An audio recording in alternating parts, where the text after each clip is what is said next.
ओम नमो भगवते वासुदेवाय नमः। पुरुषोत्तम मास महात्म्य की कथा जो हम प्रतिदिन सुना रहे हैं। पिछले अध्याय में हमने आपको द्रौपदी के पूर्व जन्म की कथा सुनाई थी, जिसमें कि ऋषि दुर्वासा द्रौपदी को सांत्वना देने के लिए आए थे। उसके आगे क्या हुआ, आइए सुनते हैं। अगर आपने उन अध्यायों को नहीं सुना है तो आप उन्हें हमारे चैनल पर जाकर सुन सकते हैं। सुनते हैं आगे की कथा को।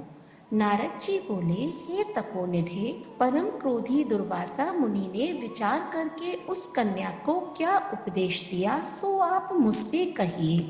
सूत जी बोले, हे द्विजो, नारद का वचन सुनकर समस्त प्राणियों के हितकर दुर्वासा का गृह वचन बद्री नारायण बोले, हे नारद, मेधावी ऋषि की कन्या के दुख को दूर करने के लिए दुर्वासा ऋषि ने जो कहा वह सुनो। दुर्वासा ऋषि बोले, हे सुंदरी, गुप्त से भी गुप्त उपाय मैं तुमसे कहता हूँ। यह विषय किसी से भी कहने योग्य नहीं है, तथापि तेरे लिए तो मैंने ये विचार ही लिया है। मैं विस्तार पूर्वक न कहकर तुझसे संक्षेप में कहता हूँ। हे सुभगे, इस मास से तीसरे मास जो आवेगा वह पुरुषोत्तम मास है।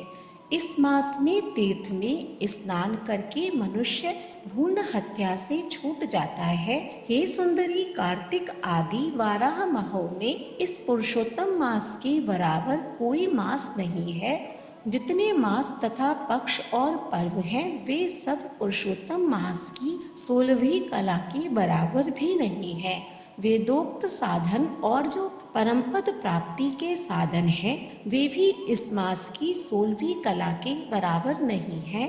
12,000 वर्ष गंगा स्नान करने से जो फल मिलता है और सिंहस्थ गुरु ने गोदावरी पर एक बार स्नान करने से जो फल मिलता है, हे सुंदरी, वही फल पुरुषोत्तम मास में किसी भी तीर्थ पर एक बार स्नान करने मात्र से मिल जाता है। हे बाले, यह मास श्री कृष्ण का अत्यंत प्यारा है और नाम से ही यह भगवान का स्मारक है।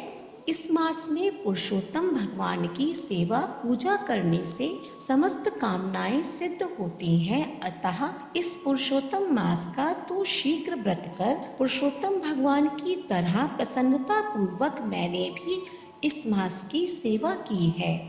एक समय क्रोध में मैंने अम्बरीश राजा को भस्म करने के लिए अर्थ कृत्या भेजी थी। सो हे वाले, तब हरि ने जलता हुआ सुदर्शन चक्र मुझको ही भस्म करने के लिए उसी समय मेरे पास भेजा।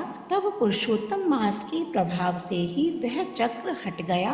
हे सुंदरी, वह चक्र त्रैलोक्य को भस्म करने का सामर्थ्य रखने वाला जब मेरे पास आकर खाली चला गया तब मुझे बड़ा विस्मय हुआ। इसीलिए हे सुभगे, तू श्री पुरुषोत्तम मास का व्रत कर। इस प्रकार मुनि की कन्या को कहकर दुर्वासा ऋषि ने विराम लिया। श्री कृष्ण जी बोले, हे राजन, दुर्वासा का वचन सुन। भावों की प्रबलता के कारण असूया से प्रेरित वह कन्या मूर्खतावश दुर्वासा से बोली, हे ब्राह्मण, हे मुने, आपने जो कहा वह मुझे रुचता नहीं है। माघादि मास कैसे कुछ भी फल देने वाले नहीं है।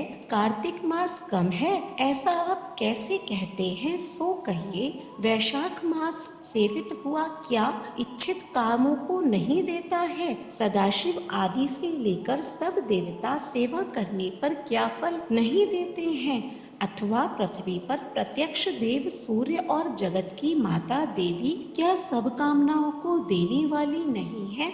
श्री गणेश क्या सेवा पाकर इच्छित वर नहीं देते हैं। व्यतिपात आदि योगों को और सर्व आदि देवताओं को भी सबको उल्लंघन करके पुरुषोत्तम मास की प्रशंसा करते क्या आपको लज्जा नहीं आती है। यह मास तो बड़ा मलिन और सब कामों में निंदित है। हे मुने, इस रवि की संक्रांति से रहित मास को आप श्रेष्ठ कैसे कह सकते हैं। सब दुखों को छुड़ाने वाले परम श्री हरि को मैं जानती हूँ। हे देव, दिन रात श्री हरि का चिंतन करती हूँ। मैं जानकी पति राम और पार्वती पति शंकर के सिवा और किसी को नहीं देखती हूँ। हे विप्रेंद्र, अन्य कोई भी देवता ऐसा नहीं है जो मेरे इस दुख को दूर करे। अतः हे मुने, इन सब फलदाताओं को छोड़कर कैसे इस मल मास की स्तुति आप कर रहे हो।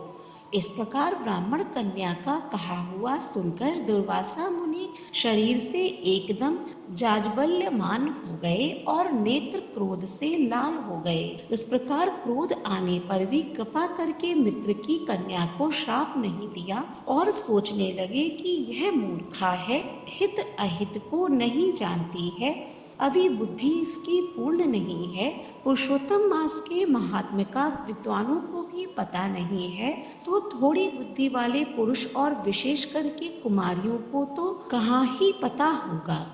ये कुमारी कन्या माता पिता से रहित दुखाग्नि से जली हुई है, अतः अति उग्र मेरे श्राप को कैसे सहन कर सकती है। इस प्रकार सोचकर कृपा से मन में उठे क्रोध को शांत किया और स्वस्थ होकर दुर्वासा मुनि उस अति विह्वल कन्या से बोले, हे मित्र पुत्री, तेरे ऊपर मेरा कुछ भी क्रोध नहीं है। हे निर्भाग्य, जो तेरे मन में आवे वैसा ही कर। हे बाले, और कुछ भविष्य कहता हूँ सुन। पुरुषोत्तम मास का जो तूने अनादर किया है उसका फल तुझे अवश्य मिलेगा, इस जन्म में मिले अथवा दूसरे जन्म में मिले। अब मैं नर नारायण के आश्रम में जाऊंगा। तेरा पिता मेरा मित्र था, इसीलिए मैंने श्राप नहीं दिया है। तू बाल भाव के कारण अपने शुभाशुभ तथा हिताहित को नहीं जानती है। शुभाशुभ भविष्य को कोई टाल नहीं सकता। अच्छा, हमारा बहुत समय व्यतीत हो गया, अब हम चाहते हैं तेरा कल्याण हो।